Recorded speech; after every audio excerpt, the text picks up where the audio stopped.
စိတ်ကိုမလျှော့ပါနဲ့ဘယ်မျောလင်းစများတစ်ချိန်ပြေးလာမှာဆိုတာရဲ့ယုံကြည်ရကိုတွေ့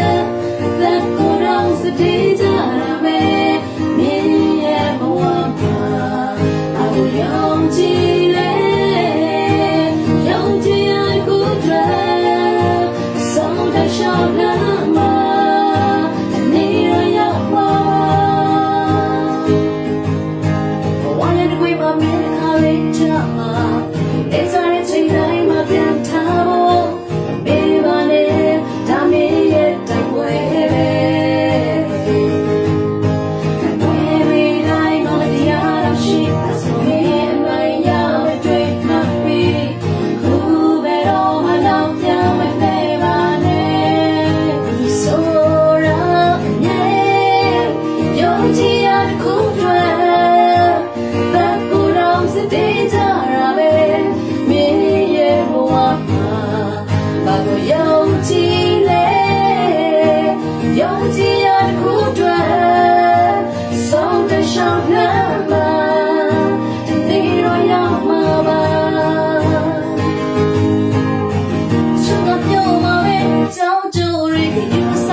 ကိုပဲနာလေ